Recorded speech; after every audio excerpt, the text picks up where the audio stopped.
체온이 1에서 2도만 낮아져도 암에 걸릴 확률이 높아진다는 이야기를 들어보셨을 겁니다. 몸의 온도가 단 1도만 올라가도 우리 몸의 면역력이 함께 올라가는 등 우리 건강에 좋은 영향을 준다는 여러 연구 결과가 뒷받침하고 있죠. 사계절 중 겨울의 사망자와 질병의 발병률이 높아진다는 통계도 이러한 연구 결과를 탄탄하게 뒷받침하는 이야기이기도 합니다. 하지만 그럼에도 불구하고 우리가 젊고 건강하게 살아가기 위해 간헐적으로 몸의 온도를 차갑게 떨어뜨려야 한다고 주장하는 사람들이 있습니다. 먼저 하버드대 유전학과 교수인 데이비드 싱클레어 박사인데요. 그가 중요하게 주장하는 것은 바로 오토파지 효과입니다.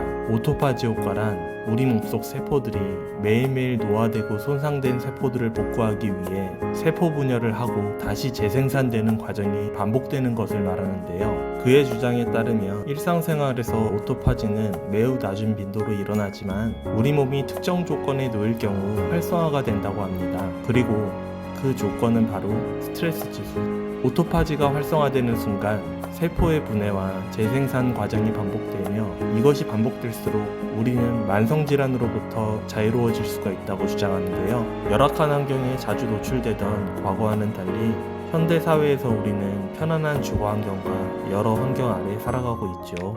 편안하고 따뜻한 사무실에서의 업무 환경, 따뜻한 물로 하루의 피로를 씻어내고 포근하게 쉴 수 있는 주거환경 등 이렇게 안락하고 편안한 환경은 세포의 분열과 재생산이 낮은 빈도로 일어나게밖에 할 수 없는 그런 조건인 겁니다. 이 때문에 오토파지 효과를 인위적으로 만들어낼 수 있는 습관이 필요할 수 있는데요. 여기에서 찬물 샤워와 노화 방지의 관계를 연관지을 수 있습니다. 인위적으로 만들어낸 간헐적인 스트레스, 즉 찬물 샤워와 같은 스트레스에 노출된다면 우리 몸속의 세포들은 스트레스를 받고 비상사태로 여겨 스스로를 분해하고 재생산하는 오토파지가 활성화되는데요. 핵심은 통제 가능한 시간 내에 짧은 시간 동안만 지속되어야 한다는 점입니다. 어쩔 수 없는 상황 때문에 장시간 맞이하는 극한의 상황들은 건강을 오히려 해칠 수도 있다는 점이죠. 이를테면 강추위에서 샤워를 할 수밖에 없다는 환경은 면역력을 떨어뜨리는 주요 원인이 될 수도 있는 것입니다. 통제 가능한 상황이란 스스로 이 상황을 언제든지 종료할 수 있는 것을 의미하는데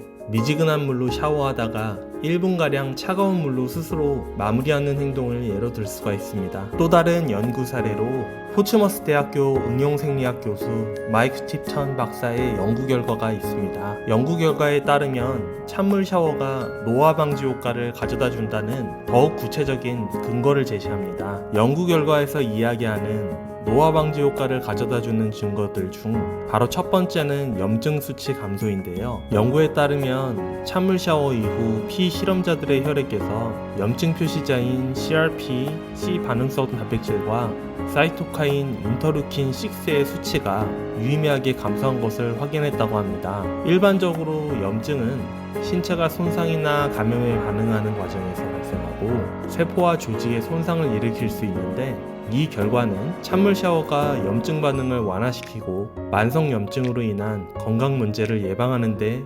효과적임을 시사한다고 합니다. 그리고 두 번째로 면역력 증가. 찬물 샤워를 정기적으로 시행한 피 실험자들은 면역세포의 활동이 증가하여 감염에 대한 저항력이 높아졌습니다. 구체적으로는 백혈구 수치가 증가했고 NK세포의 세포 활동이 20% 이상 증가했다고 하는데요. 바이러스 및 종양세포에 대한 저항력과 질병 예방에 도움이 될 수 있다는 점을 시사한다고 합니다. 하지만 위의 연구 사례가 찬물 샤워에만 국한되는 것은 아닙니다. 일반적으로 낮은 온도에 몸을 노출시키는 것도 도움이 될 수 있는데요. 가령 추운 날씨에 유산소 운동을 할 때 서서히 몸의 온도를 높이며 반팔 차림으로 외부 온도에 몸을 노출시켜 보는 것이죠. 하지만 이 역시 철저하게 통제 가능한 수준에서 진행되어야 하며 땀이 식으면서 계속해서 체온을 빼앗는 것을 방지하기 위해 기능성 소재의 옷을 권장드립니다. 하지만 다시 한번 말씀드리지만 일상생활을 춥게 보내면서 체온을 떨어뜨리라고 말씀드리는 것이 절대 아닙니다. 여러 연구에서 입증되었듯 체온이 떨어지는 것만으로도 면역력이 낮아지고 각종 질병에 노출될 수 있기 때문입니다. 때문에 체온을 인위적으로 낮게 하여 스트레스를 가할 때는 통제가 가능한 상황에서 짧은 시간 동안만 낮은 강도로 반복되어야 하는 것을 잊지 말아주세요. 단 혈압이나 당뇨, 심장질환 등 질환을 앓고 계신 분들은 가급적이면 지양해 주시는 것이 좋습니다. 갑작스러운 온도 변화는 위 질병을 앓고 계신 분들에게 치명적일 수 있기 때문에 본인의 상태에 맞게 건강관리를 할 수 있도록 반드시 전문의와 상담한 뒤 방향성을 찾아가시길 바랍니다. 그럼 오늘 내용을 정리하겠습니다. 간헐적인 찬물 샤워와 몸을 찬 환경에 인위적으로 두는 것이 멘탈, 명상 등 정신적인 측면에만 이슈되어 유행했던 적이 있죠. 하지만 다양한 연구 결과들을 통해 찬물 샤워가 우리 몸의 건강, 노화와 밀접하게 관계가 있는 것이 밝혀지고 있습니다. 단순히 오래 사는 것이 아니라 건강한 삶을 유지하며 건강하게 오래 살아가는 것을 위해서는 내가 통제 가능한 상황에서 낮은 강도에서 짧게 반복하여 위와 같은 상황에 노출하는 것이 좋을 수 있다고 말씀드렸습니다. 단 반드시 본인 상황에 맞추어 그 빈도수를 정해야 하고 통제 가능한 상황에서 이루어져야 한다는 점이죠. 이러한 과정 속에서 우리의 신체가 건강한 체질로 바뀌어가는 것이고 병상에 누워서 오랫동안 삶을 유지하는 것이 아니라 건강하고 행복하게 주도적인 삶을 살아갈 수 있게 될 것입니다.